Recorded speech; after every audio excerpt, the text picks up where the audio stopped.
तो नमस्कार मेरे प्यारे दोस्तों, आप सभी का बहुत बहुत हार्दिक स्वागत एवं अभिनंदन है आपके 24 और 25 जुलाई के करंट अफेयर्स के इस सेशन में। आज हम अपने करंट अफेयर्स के सेशन को स्टार्ट करते हैं और जो इम्पोर्टेंट घटनाएं हुई हैं वो उन पे हम लोग नज़र डालते हैं और उनको देखते हैं। देखिएगा, पहला जो हमारी घटना है, जो हमारी न्यूज़ है, वो है चाइना से। China launches second space station module. China अपना खुद का स्पेस स्टेशन बना रहा है और उसी स्पेस स्टेशन के थ्रू अपने एक्सपेरिमेंट्स स्पेस के अंदर करेगा। ठीक है, अपनी खुद की लेबोरेटरी वहां पे क्रिएट कर रहा है। तो चाइना ने जो है आपका अपना स्पेस स्टेशन बनाने के लिए एक मॉड्यूल लॉन्च कर दिया है और ये आपका सेकंड मॉड्यूल है। याद रखना, एक और मॉड्यूल लॉन्च होगा, इसी के साथ चाइना का स्पेस स्टेशन कंप्लीटली बन जाएगा। जो थर्ड मॉड्यूल है वो इसी वर्ष अक्टूबर में लॉन्च होने वाला है। और बात करते हैं इसकी, तो वेंटियन, इसका नाम है आपका वेंटियन लेबोरेटरी। क्या नाम है अगर बोलेंगे, जो अभी इसने लॉन्च किया हुआ है उसका नाम है वेंटियन लेबोरेटरी। Wentian laboratory. और इसको अगर मैं आपसे बोलूं कि इसको किस और नाम से इन्होंने जो है पुकारा है, तो quest for heavens. Quest for heavens. अगर आपसे पूछा जाए क्विस्ट फॉर हेवेंस नामक जल्द ही में किस चीज का नामकरण किया गया है, तो वेंटियन laboratory. You have to keep in mind, वेंटियन लेबोरेटरी का नाम ही क्विस्ट फॉर हेवेंस किया गया है। किसके द्वारा ये वेंटियन लेबोरेटरी नाम रखा गया है, तो चाइनीज जो है स्पेस एजेंसी के द्वारा जो है वेंटियन लेबोरेटरी इसका नाम रखा गया है। इसका जो है दूसरा आपका मॉड्यूल जो है भेजा जा चुका है इस स्पेस स्टेशन का, जिसे वेंटियन लेबोरेटरी बोला गया है, और चाइना एक और अभी भेजने वाली है। ठीक है, एक इसमें एक और बात याद रखनी है आपको, जो ये लॉन्च हुई है वो कब लॉन्च हुई है, तो याद रखना इसी संडे को हमारे लॉन्च हुई है, यानी 24 जुलाई को संडे को लॉन्च हुआ है ये। इसमें याद रखना है आपको,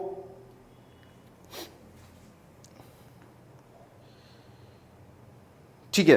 तो अगर ये आपसे पूछी जाए कितना वजन है, तो 23 टन वजन है। कितना वजन है इसका, तो 23 टन आपका वजन हो जाएगा। इसका 23 टन आपका वजन हो जाएगा। एक और ये लॉन्च करेंगे, उसका नाम होगा मेस्टियन। उसका नाम क्या होगा, मेस्टियन। उसका नाम होगा मेस्टियन।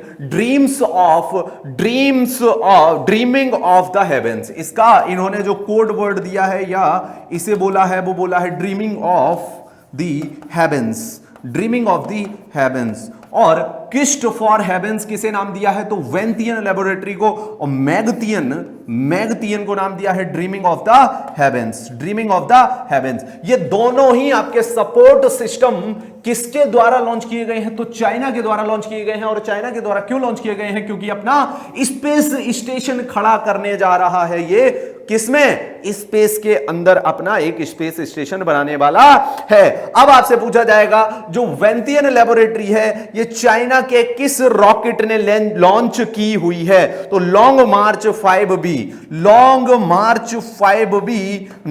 नामक रॉकेट के द्वारा यह वेंटियन लेबोरेटरी स्पेस में लॉन्च की गई है। इतनी बात यहां पे आपको याद रखनी है। कौन अपना लॉन्ग मार्च 5B Y3 रॉकेट, Y3 भी इसमें लगा देते हैं, लॉन्ग मार्च 5B Y3 रॉकेट इसका कंप्लीट नाम हो जाएगा आपका। तो इस तरह से सबसे बड़ा जो है रॉकेट चाइना का यही है, नाम है लॉन्ग मार्च 5B Y3। इसी के द्वारा वेंटियन लेबोरेटरी जो है लॉन्च की गई है, जिसे स्पेस स्टेशन में ये लोग इंजेक्ट कर देंगे। और ये स्पेस स्टेशन क्या करता है, स्पेस स्टेशन, तो स्पेस स्टेशन आपकी पृथ्वी के ही गुरुत्वाकर्षण में पृथ्वी के चारों तरफ चक्कर लगाता है, और उसमें जाके हम अंतरिक्ष का क्या करते हैं, शोध करते हैं, अंतरिक्ष के बारे में एक्सपेरिमेंट्स करते हैं।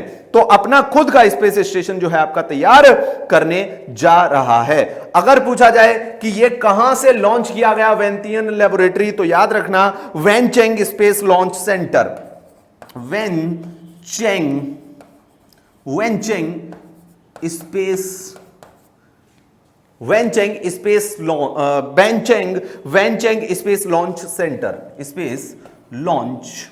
Launch centre. Wenchang space launch centre द्वारा ये लॉन्च किया गया है। इतनी बात यहां पे आपको याद रखनी है। और अगर आपसे पूछा जाए कि इसने अपनी चाइना ने अपनी लेबोरेटरी मतलब स्पेस स्टेशन बनाना शुरू कब किया था, तो अप्रैल 2021 में इन्होंने जो है अपना नया स्पेस स्टेशन चाइना ने बनाना शुरू किया था। अब अगर आपसे पूछा जाए क्या कोई और अभी स्पेस स्टेशन वर्क कर रहा है, तो बिल्कुल आपका ISS इंटरनेशनल स्पेस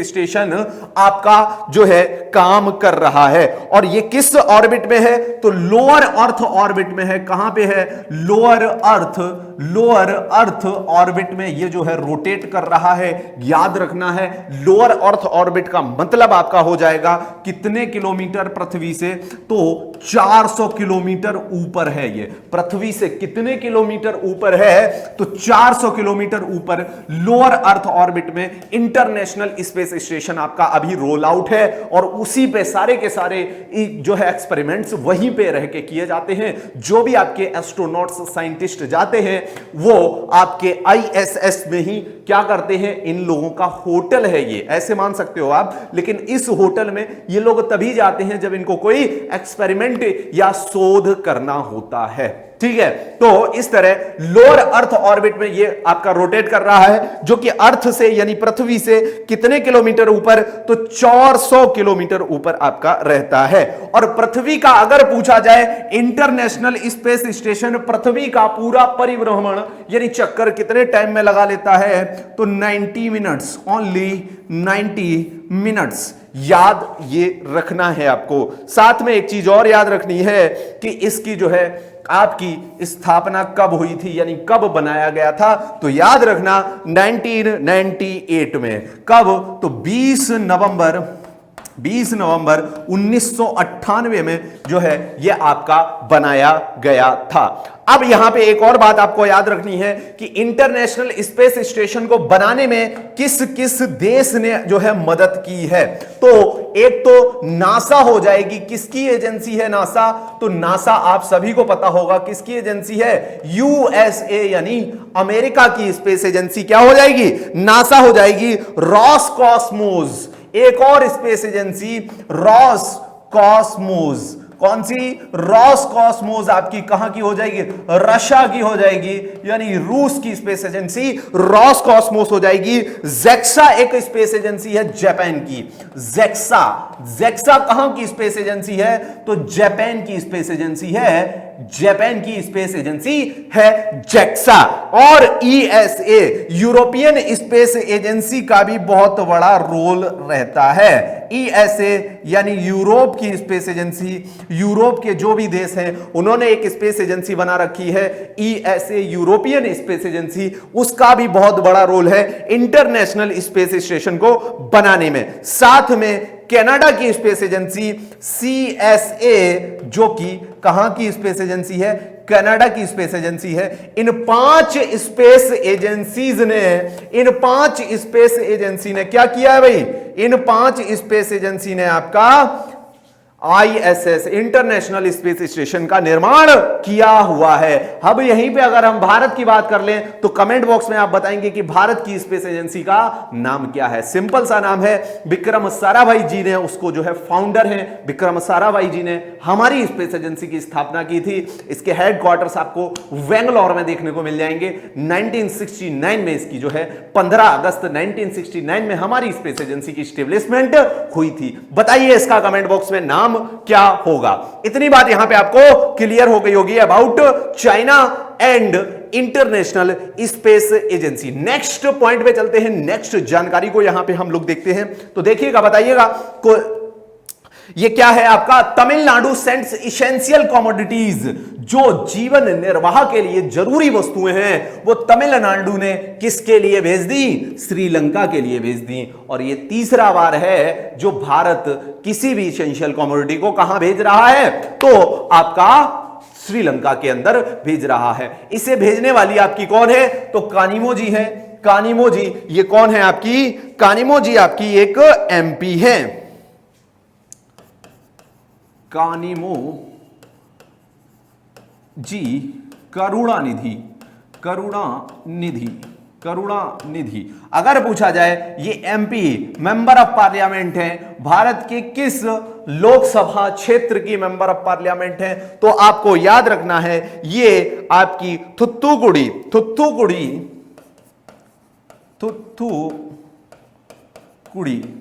थुत्तुकुड़ी जो आपकी लोकसभा क्षेत्र की सीट है, उससे ये जो है आपकी क्या है, एमपी है, जो कि आपकी कहां आती है, चेन्नई के अंदर आती है। थुत्तुकुड़ी चेन्नई की जो है आपकी एमपी। कानिमोझी करुणानिधि ये आपकी एमपी है। किसकी एमपी है, तो लोकसभा की एमपी है, ये लोकसभा की सदस्य हैं। और इन्होंने अभी जो है आपका 74 करोड़ का जो है पैकेज श्रीलंका को भेजा हुआ है एसेंशियल कमोडिटीज का। चलिएगा नेक्स्ट पॉइंट पे चलते हैं। नेक्स्ट पॉइंट को यहां पे हम लोग डिस्कस कर लेते हैं। देखिएगा तो भारत का वीर आपका नीरज चोपड़ा जी जो है आपके सामने है। इन्होंने ओलंपिक में भी बाजी मारी थी और फिर से ओलंपिक के बाद इन्होंने वर्ल्ड एथलेटिक चैंपियनशिप में भी बाजी मार ली है। किसमें, वर्ल्ड एथलेटिक चैंपियनशिप में भी बाजी आपकी मार ली है इन्होंने। चैंपियनशिप जो है आपकी कब हुई है, तो याद रखना ये आपकी 2022 में ही 15 से 24 जुलाई के बीच, आपकी 15 से 24 जुलाई 2022 में जो है ये आपकी हुई है वर्ल्ड एथलेटिक चैंपियनशिप। अच्छा, अगर आपसे पूछा जाए कि उसका पुराना नाम क्या था, तो world championships in athletics. World, इसी प्रतियोगिता का पुराना नाम था world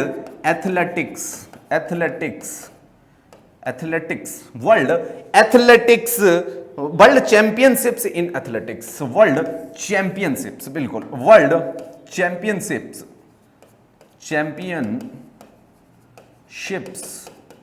in athletics.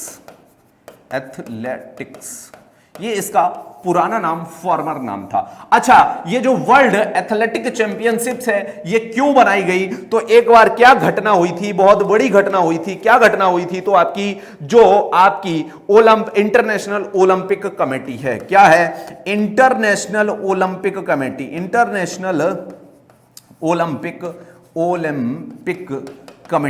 International Olympic committee ने क्या किया कि इंटरनेशनल गेम्स से 50 किलोमीटर की जो वॉक वाली प्रतियोगिता होती है, 50 किलोमीटर वाली वॉक यानी 50 किलोमीटर चलने वाली प्रतियोगिता होती है, इसे ओलंपिक गेम से हटा दिया था। उसके बाद आपकी वर्ल्ड चैंपियनशिप्स इन एथलेटिक्स की स्थापना हुई। और कब हुई, तो याद रखना 1976 में हुई। और इसका नाम बदल के अभी क्या कर दिया गया है, वर्ल्ड एथलेटिक चैंपियनशिप्स इसका नाम बदल के कर दिया गया है। और इसी में आपके जेवलिन थ्रो में यानी भाला फेंक में आपके नीरज चोपड़ा जी ने सिल्वर जो है पदक यहां पे जीता हुआ है। इतनी बात यहां पे आपको क्लियर रहनी चाहिए। एक पॉइंट और यहां पे आपको क्लियर रहना चाहिए, और वो पॉइंट क्या है, वो पॉइंट ये है कि यहां पे कोई क्या वर्ल्ड रिकॉर्ड हुआ है। क्या कोई यहां पे वर्ल्ड रिकॉर्ड स्थापित हुआ है, तो बिल्कुल यहां पे पोल वॉल्ट का वर्ल्ड रिकॉर्ड स्थापित हुआ है। किसका, पोल वॉल्ट का वर्ल्ड रिकॉर्ड यहां पे स्थापित हुआ है। पोल वॉल्ट का आपका वर्ल्ड रिकॉर्ड यहां पे स्थापित हुआ है। और जो पोल वॉल्ट का वर्ल्ड रिकॉर्ड है ये किसने बनाया, तो अरिमंद डुप्लांटिक। तो यहां पे आपको याद रखना है,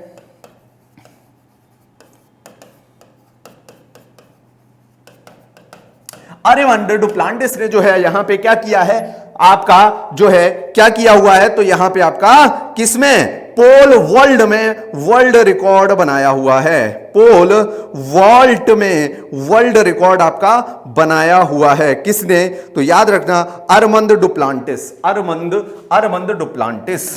डुप्लांटिस ने आपका पोल वॉल्ट में वर्ल्ड रिकॉर्ड बनाया हुआ है। अच्छा, इन्होंने पोल वॉल्ट क्या होता है, एक ऐसे करके पोल लगा होता है और नीचे से जंप करके उसके ऊपर से निकलना होता है। तो सबसे बड़ा वर्ल्ड रिकॉर्ड इन्होंने बनाया है, और वो कितना है, तो 6 मीटर 21 200 आपका 6.21 मीटर का वर्ल्ड रिकॉर्ड आपका इन्होंने स्थापित कर दिया है। साथ में आपको यह भी याद रखना है, जो जेवलिन थ्रोअर हैं यानी भाला फेंक हैं, ये सेकंड भारत से द्वितीय भाला फेंक व्यक्ति नीरज चोपड़ा जी को पहली बार पदक मिला है। यानी अगर आपसे पूछा जाए कि वर्ल्ड एथलेटिक्स चैंपियनशिप में पहला व्यक्ति कौन था जिसने भाला फेंक में कोई पदक जीता हो, तो याद रखना है आपको, पहला पुरुष अगर पूछा जाएगा तो पहला पुरुष कौन है, नीरज चोपड़ा जी हैं।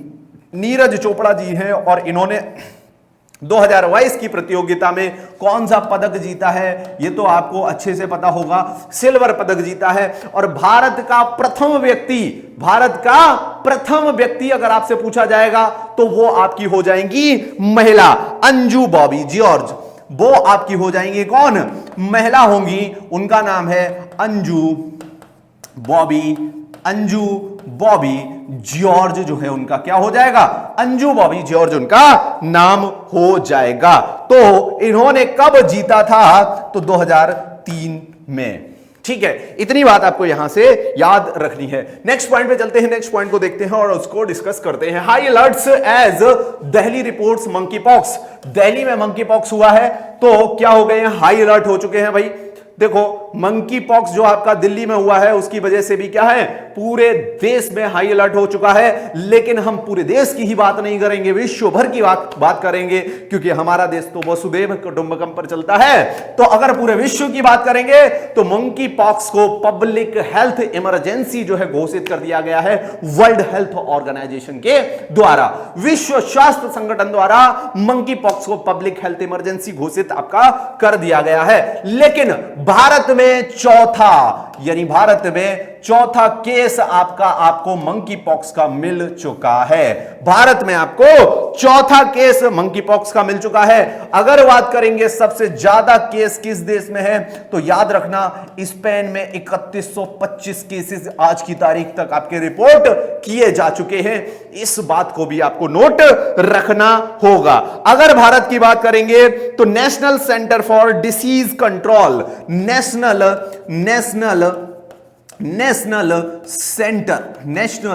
सेंटर फॉर डिसीज कंट्रोल, ये जो आपकी संस्था है ये इस तरह के जो कम्युनिकेबल डिसीजेस होते हैं उनको रोकने का काम करती है। National centre for disease control, जिसे आप शॉर्ट फॉर्म में NCDC के नाम से भी पुकारते हैं, जो आपकी कहां पे स्थापित है, तो नई दिल्ली में। कहां पे इसके मुख्यालय है NCDC के, तो याद रखना एपिडेमियोलॉजी, रिसर्च इन एपिडेमियोलॉजी, रिसर्च इन एपिडेमियोलॉजी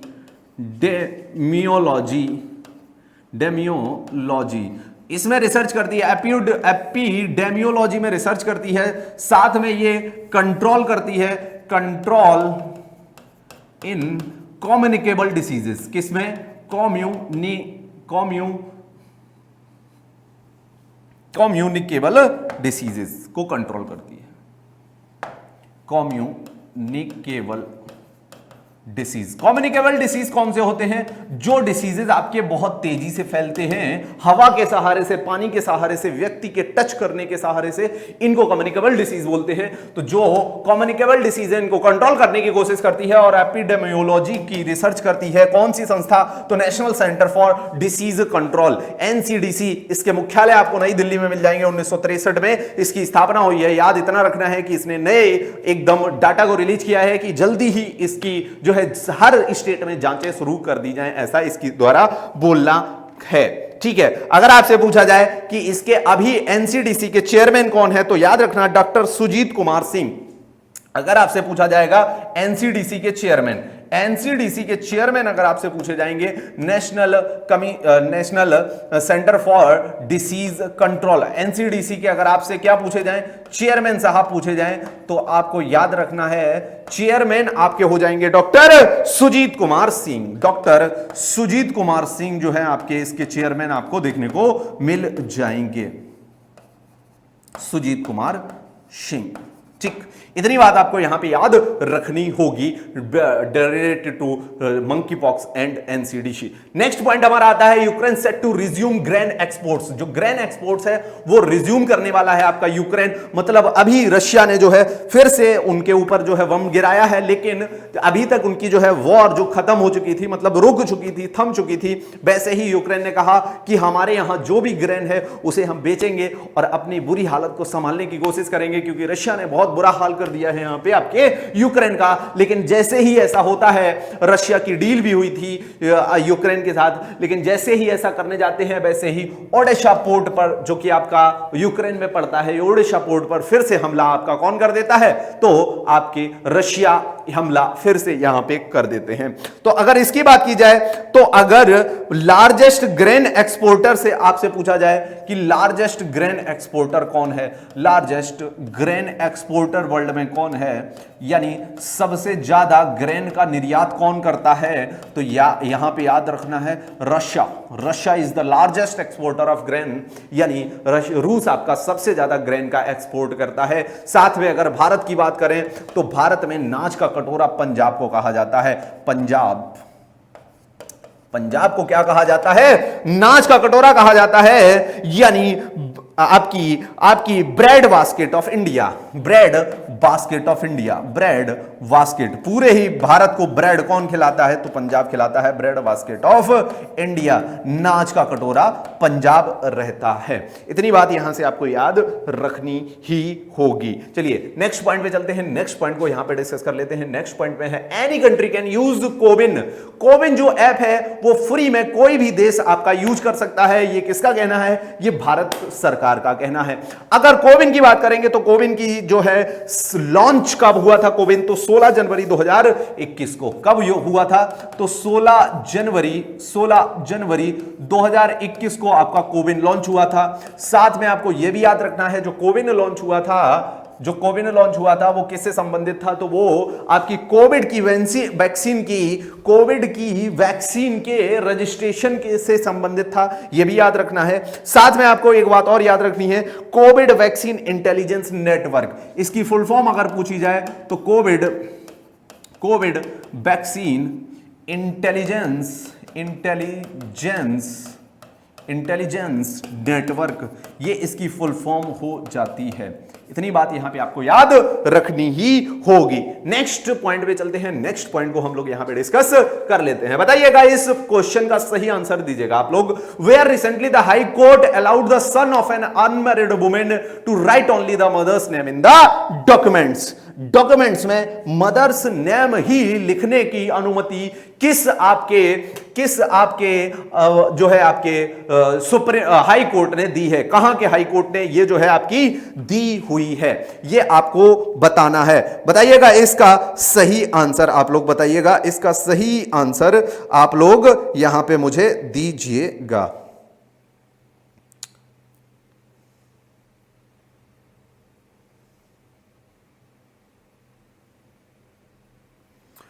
तो अगर बात करेंगे तो इसमें तो आंसर क्या हो जाएगा आपका, आंसर हो जाएगा केरल का high court of Kerala is the right answer of that question. यानी कहने का मतलब यह है, अगर हम इस क्वेश्चन को थोड़ा सा समझें कि कुछ क्या होता है, कभी कभी लड़की जो है प्रेग्नेंट हो जाती है और वो शादी नहीं करती है लड़के से, फिर भी पहले ही प्रेग्नेंट हो जाती है और उसके जो है बच्चा हो जाता है, और जो व्यक्ति होता है वो उससे मैरी यानी शादी करना नहीं चाहता है। तो ऐसे में क्या होगा, ऐसे में बच्चा किसका नाम लिखेगा, क्या बच्चा अपनी माता का नाम अपने डॉक्यूमेंट्स में नहीं लिख सकता है? तो बिल्कुल हाई कोर्ट जो केरल का है उसने ये स्पष्ट कर दिया है कि वो बच्चा अपने पिता का नाम नहीं लिखे, अपनी माता का भी नाम आपके डॉक्यूमेंट्स पे लिख सकता है। पिता का जो ब्रैकेट है उसे छोड़ सकता है, लेकिन अभी तक ऐसा आपको देखने को नहीं मिलता था, पिता का नाम लिखना ही पड़ता था। तो बहुत अच्छी चीज की है केरल ने। यहां पर एक और बात मैं बता दूं, मुंबई हाई कोर्ट का नाम आपका बॉम्बे हाई कोर्ट है, बॉम्बे हाई कोर्ट है।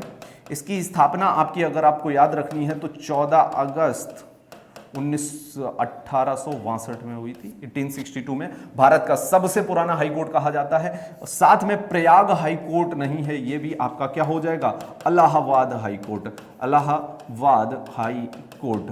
और इलाहाबाद हाई कोर्ट की स्थापना आपकी 1866 में हुई थी, ये भी आपको याद रखना है। बाकी आंसर आपका केरल हाई कोर्ट हो जाएगा इसका, जिसे पहले हम मद्रास हाई कोर्ट के नाम से जानते थे। जिसे पहले हम किस नाम से जानते थे, मद्रास हाई कोर्ट के नाम से जाना करते थे। इसमें एक बात और याद रखना, जो बॉम्बे हाई कोर्ट है ये किस किस के लिए आपका हाई कोर्ट का काम करता है, तो महाराष्ट्र जो है उसके लिए तो करता ही करता है, महाराष्ट्र करता ही करता है। साथ में ये आपका गोवा, दादरा नागर हवेली,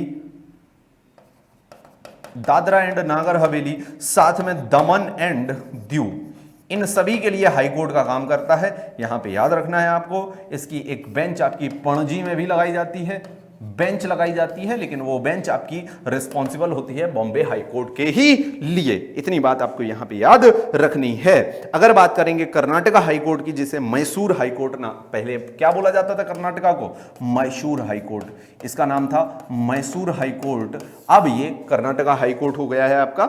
और आपको याद रखना है कि जो केरला हाई कोर्ट है ये आपका लक्षद्वीप के लिए भी हाई कोर्ट का काम करता है, लक्षद्वीप के लिए भी क्या करता है, हाई कोर्ट का काम आपका केरला हाई कोर्ट करता है। इतनी बात आपको यहां से याद रखनी है। नेक्स्ट कुछ पॉइंट और याद रखने हैं। क्या पॉइंट याद रखने हैं, देखिएगा। केरल हाई कोर्ट ने कहा है कि अविवाहित माताओं और दुष्कर्म पीड़ितों के बच्चे इस देश में निजता, स्वतंत्रता और गरिमा के मौलिक अधिकारों के साथ रह सकते हैं, जैसे कि अपना जो है माता का नाम अपने डॉक्यूमेंट्स में लिख सकते हैं। जस्टिस पीबी कुन्नीकृष्णन ने कहा है कि किसी अविवाहित मां का बच्चा भी इस देश का नागरिक है और वो कोई भी संविधान के तहत प्रदत्त उसके किसी भी मौलिक अधिकार का उल्लंघन नहीं किया जा सकता। केरल के मुख्यमंत्री का नाम पिनराई विजयन आपके चीफ मिनिस्टर हो जाएंगे केरल के। और अगर गवर्नर का नाम पूछा जाए तो आरिफ मोहम्मद साहब जो हैं आपके क्या हो जाएंगे, आरिफ मोहम्मद साहब आपके गवर्नर हो जाएंगे, कहां के, केरल के। नेक्स्ट पॉइंट अगर देखेंगे तो चीफ सेक्रेटरी आपके हो जाएंगे डॉक्टर जय विजयलाल। और अगर मुख्य न्यायाधीश पूछे जाएंगे, चीफ जस्टिस पूछे जाएंगे आपके केरल के हाई कोर्ट के, तो नाम हो जाएगा एस मणिकुमारी आपके हो जाएंगे। और आपके एक दो और पॉइंट लिखे हैं ये, और यहां पे आपको याद रखने हैं। कर्नाटका के आपके जो गवर्नर हैं थावरचंद गहलोत साहब हैं, इतनी बात और यहां पे याद रखनी है। नेक्स्ट क्वेश्चन यहां पे देखते हैं, whereas ISRO recently launched space on wheels. Space on wheels अभी हाल ही में जो है आपके इसरो ने कहां पे लॉन्च किया है, अगर ये पूछा जाएगा तो इसका सही उत्तर हो जाएगा Tripura. Tripura is the right answer of that question. ISRO ने स्पेस ऑन व्हील्स क्यों लॉन्च किया है, टू क्रिएट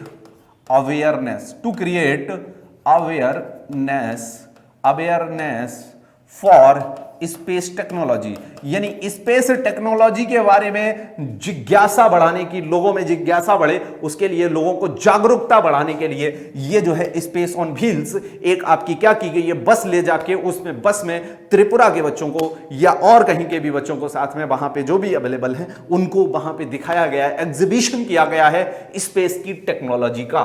तो स्पेस टेक्नोलॉजी को अवेयरनेस फैलाने के लिए, स्पेस टेक्नोलॉजी में यानी जागरूकता फैलाने के लिए ये जो है आपकी स्पेस ऑन व्हील्स जो है नामक जो है आपकी लॉन्च की गई है त्रिपुरा के अंदर। इतनी बात यहां पे आपको याद रखनी है। नेक्स्ट पॉइंट अगर इसमें देखेंगे तो इसरो की स्थापना अगर आपसे कहें, इंडियन स्पेस रिसर्च ऑर्गेनाइजेशन की अगर स्थापना आपसे पूछी जाए तो याद रखना इसकी स्थापना आपकी 15 अगस्त 1969 को हुई थी, 15 अगस्त 1969 को, 15 अगस्त 1969 को। और अगर पूछा जाए इसका जो है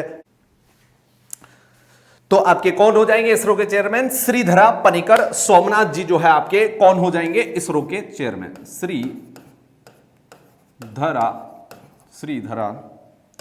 श्रीधरा पनिकर सोमनाथ जी, श्रीधरा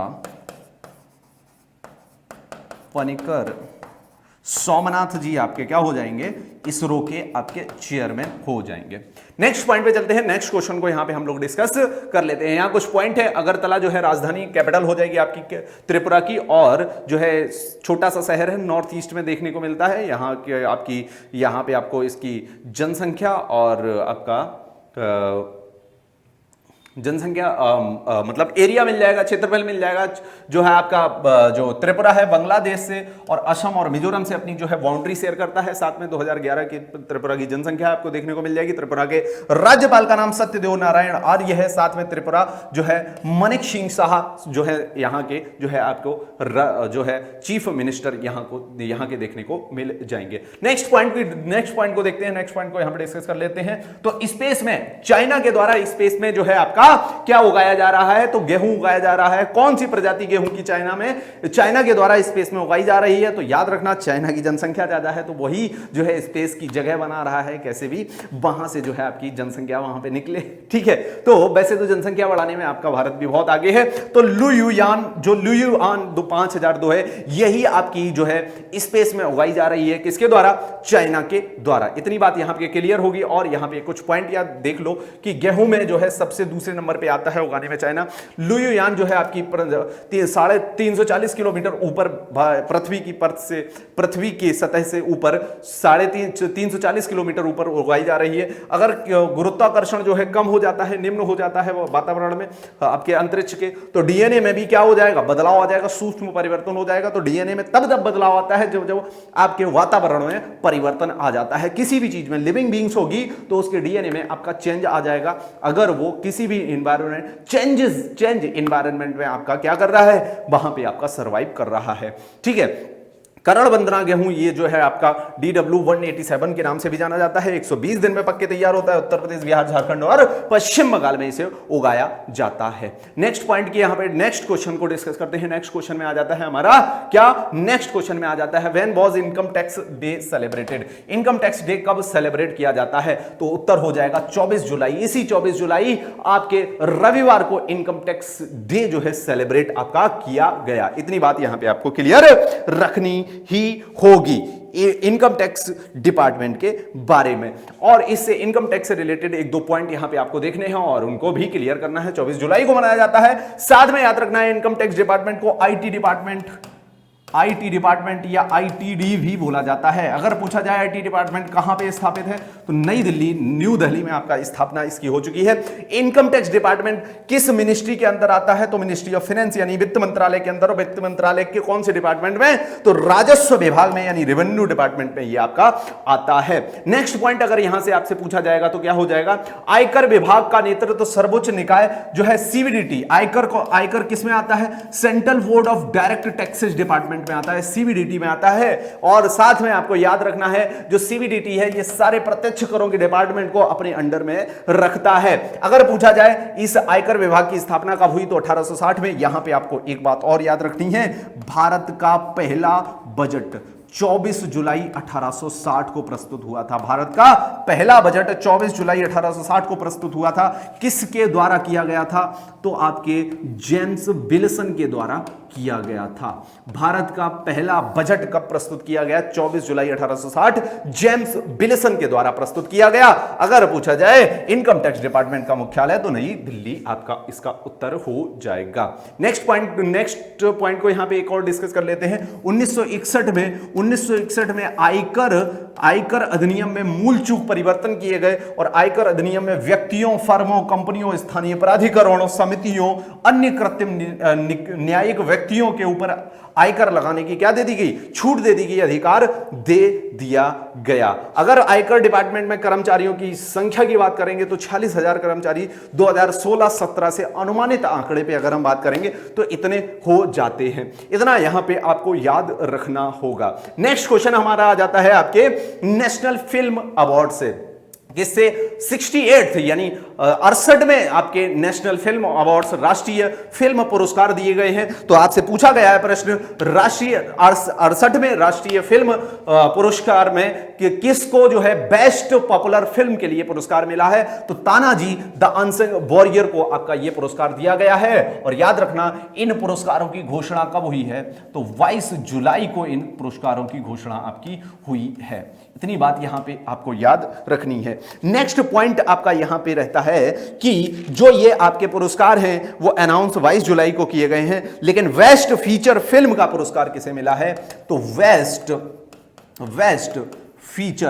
फीचर फिल्म का पुरस्कार किस मूवी को दिया गया है, तो बेस्ट फीचर फिल्म का पुरस्कार सोरोरई पोट्टरू को दिया गया है। सोरोरई पोट्टरू को जो है बेस्ट फिल्म पुरस्कार दिया गया है। बेस्ट नॉन फीचर फिल्म का पुरस्कार किसे दिया गया है, बेस्ट नॉन फीचर